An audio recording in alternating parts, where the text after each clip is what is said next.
Breaking news, everybody, before we even get into any of the show, I just want to let you know that tomorrow we are live streaming for the first time in the winter season of 2019 type of thing. And I'm doing the Vegan Cyclist 101 mile ride. Side note, I'm not doing it all. I'm going to ride between 30 and 50 miles. I'm going to try and get 50 miles in. The more money you donate to me, the further I will go, up to a maximum of 50 miles, okay? But yeah, streaming is starting, so if you've not been part of our streams before, please get involved in the chat. The best part of the streaming is the chat. It just gets ridiculous in there with some of the stuff we talk about, but please do get involved. Hit that subscription button and hit that notification bell if you haven't done already. We're going to go live around 5 to 6 UK time, so make sure you're there, make sure you're involved, and don't just sit there watching. Get involved in the chat. Let's carry on. Hello everyone, welcome to Chris Pritchard's Cycling News Show. Let's all just take a nice deep breath. Now, before we get into the highlights of yesterday's stage from La Vuelta, what an amazing stage it was. It was a cracking race yesterday and things are changing in the GC, but before we get into all that, we're going to cover all the rest of the stories that went off over the weekend as well. There's the giveaway, remember? Thursday, said I was going to do a giveaway. Let's do it right now. All right, here we are once again in the most pathetic website ever, but it is great to pick a winner for the competition. I've entered the URL there. We're going to filter out duplicate users. We're going to get those YouTube comments. Thank you so much for all those comments that you sent in. It was great to actually get a lot of comments. You know I love comments on my videos, and it was great to get a lot of those comments on there. So we have 107 unique comments. That means you have a 1 in 107 chance of winning. Ready? Teddy, go. Here we go. Who's going to be the winner? Who's going to be the winner? It is, please be from the UK, Chemistry. Now, Chemistry, I know your comments from a long time ago, although I've not seen you in the comments for a while. But lo and behold, you do a giveaway, and there you are. Congratulations, Chemistry. You just won yourself a Wahoo cap and a bidon. So make sure you do all the things you need to do to get in touch with me. I've announced it. It's your job to get in touch with me. All right? You need to supply me with your details. If you don't, someone else is going to win that next week. All right? Well done, Chemistry. All right, so let's get straight into the news. And Eurobike is on its way. But remember back in 2018 when Ceramic Speed launched their prototype of that brand new weird-looking drive chain? Well, if this post on their Instagram account over the weekend is anything to go by, it could be going from prototype to production.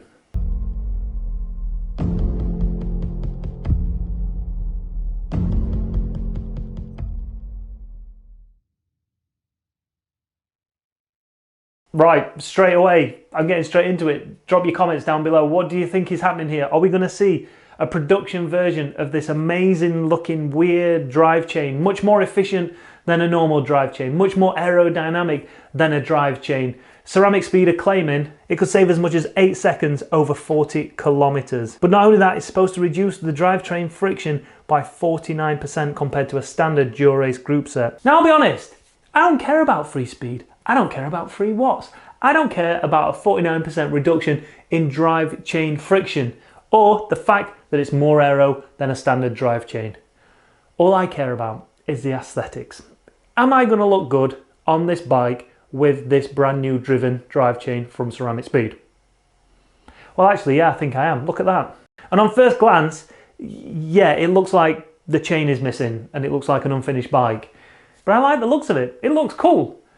But what do you think? Do you think that this is going to be the future of cycling now? Do you think that in 5 years' time we're going to get rid of the drive chain because it is just too inefficient and everybody's going to be doing this? Who knows? I guess we'll have to wait and see exactly what they announce at Eurobike. Next up, and over the weekend, the Mountain Bike World Championships were brought to a close with the final race, which was the Men's Mountain Bike World Championship race, and that went to 8-time winner Nino Schurter. And no doubt Nino Schurter breathed a sigh of relief when he realised that Mathieu van der Poel had moved back across to road racing and he wasn't going to be partaking in the Mountain Bike World Championships. His winning margin from second place Matthias Flückiger, also from Switzerland, was 30 seconds, and then a further 8 seconds back was Stefan Tempier.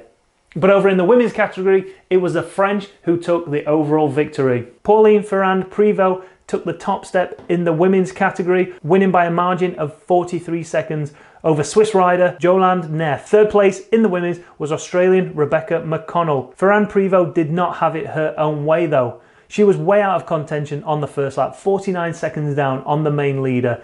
Eventually, lap after lap, closing that gap down till upon the last lap, where she took the lead and never looked back. Next up, and sticking with the women's peloton, and this bizarre story that's coming out from the organisers of the women's edition of the Giro Della Toscana. This is crazy. So back in 2013, the riders ended up eventually boycotting the organisers of this race and ultimately not starting the final stage.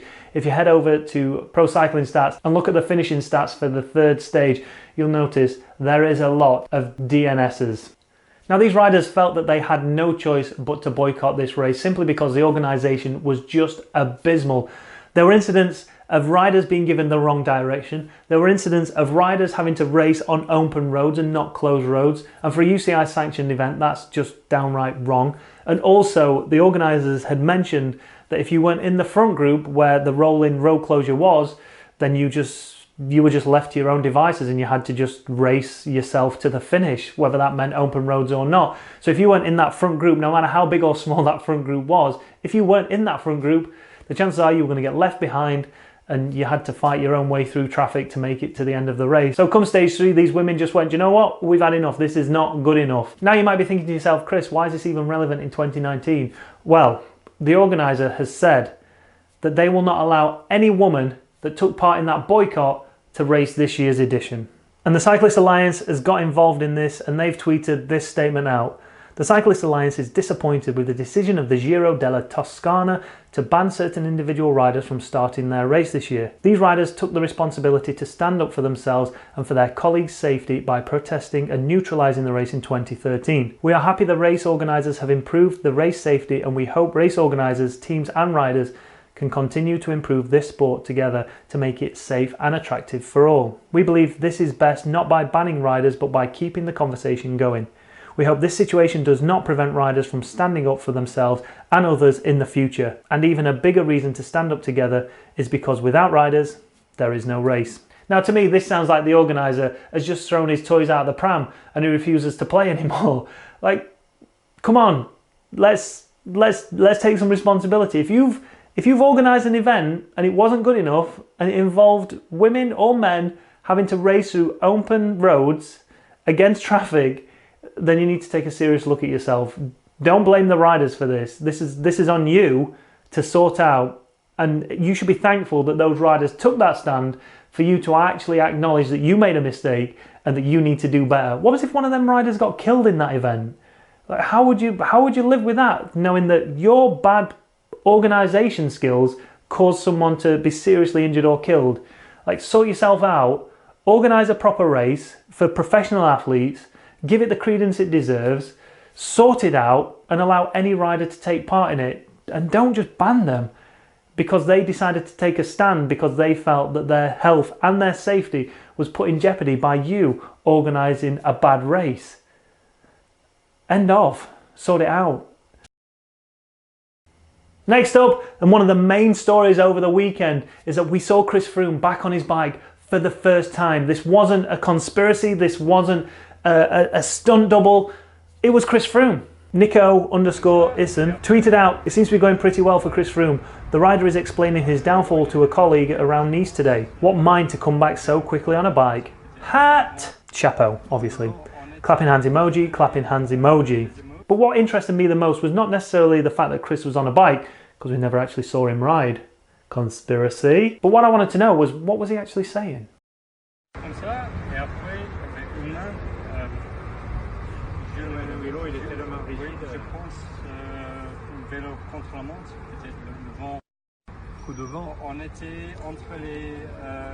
So there you go, turns out it was just a massive conspiracy all along. Who knew? And unsurprisingly, you've got people on Twitter who are already saying, how can he be back on a bike after 7 weeks? He broke this, he broke that, this is impossible, there's no way. But no, let's nip it in the bud. Right here on the Chris Pritchard Cycling News Show. I've said it before and I'll say it again, I do not believe that this is a conspiracy. Some of it is questionable, I will give you that, but I don't believe in any of the other conspiracies other than the fact that he crashed and he's had, don't forget, we're not talking about typical recoveries here, we're talking about a professional athlete with the best kind of care you can actually get. And this is not fanboying, this is me just stating facts. He's a top quality athlete with a human body that is capable of recovering slightly faster than a middle-aged fat man can. But then on top of that, he's obviously got the best specialist in the world able to assist him with his recovery. He's going to be recovering way quicker than, again, a middle-aged fat man could. Now let me pass this one off to you. Do you think we've milked this for all it's worth? Should we just allow Froome just to crack on now? Or next time we see him pushing out a training effort, are we going to have to recap that news and say, listen, Froome's just put out a training effort. He's at X amount of watts and he's at X amount weight. What's happening to him? Or is that it now? Can we just put it to bed and just say, do you know what? Froome is back on his bike. Everything's just going to go on as normal now. And we don't really have to question it or think about anything else now until the Tour of France. I guess the biggest question, and why I keep coming back to this, is how well is Froome going to recover? Do you think he's going to get enough strength back in that leg to be able to train at the level he needs to train at to ensure that he's capable of winning that Tour de France next year, or even challenging Egan Bernal for that Tour de France next year? Or do you think that this is one nail in that retirement coffin for Chris Froome? Do you think he's never going to get back to what he was capable of, and he should allow the young guys to come through now and take his spot? Who knows? Leave your comments down below. All right then, and finally, let's talk La Vuelta. And hands up, who thought yesterday's stage was the best stage of La Vuelta so far?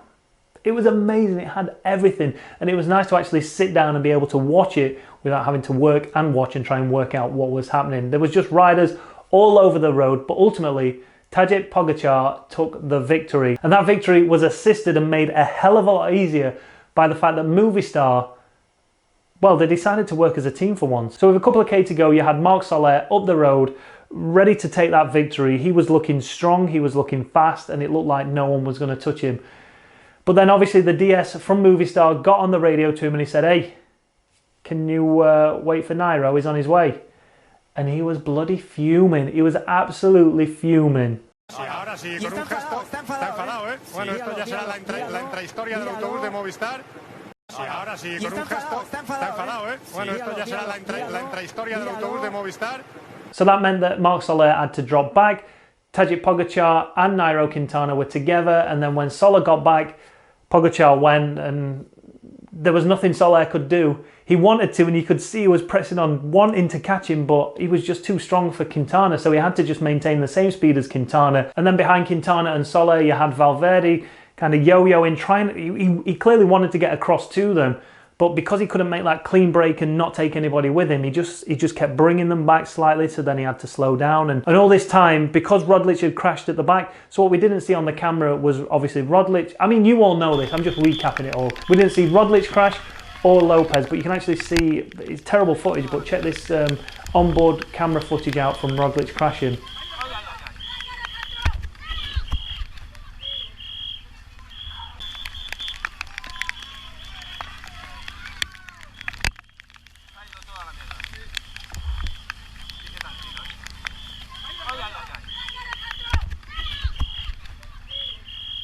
And then from the crash, it looked like Roglic might lose a lot of time on this final ascent.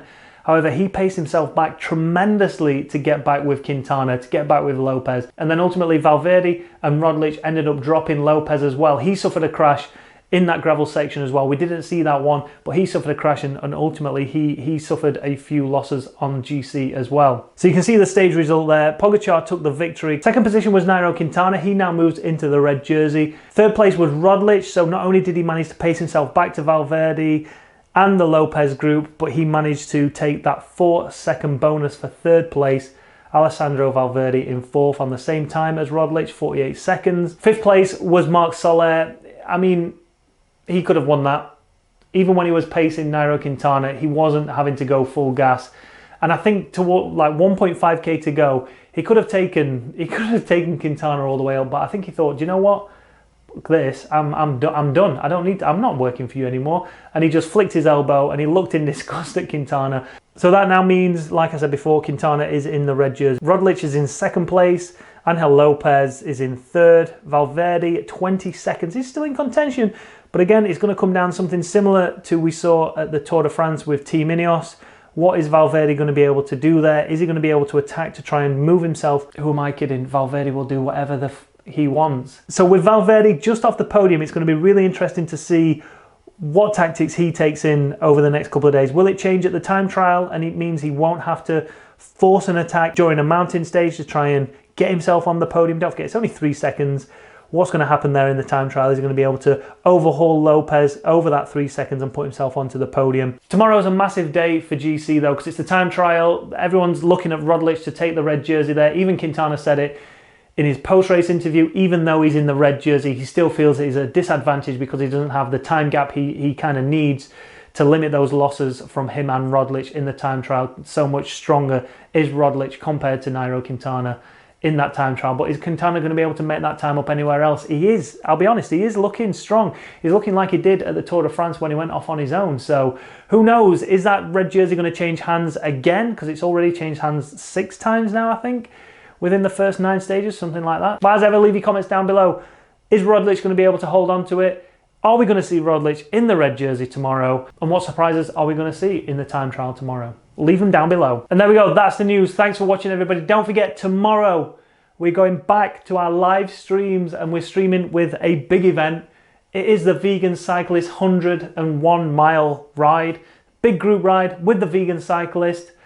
I'll be honest, I'm not doing it all, but I'm going to cover between 30 and 50 miles. I'm going to try and get to 50 miles. The more money you donate to me, the more miles I will do, up to the maximum of 50.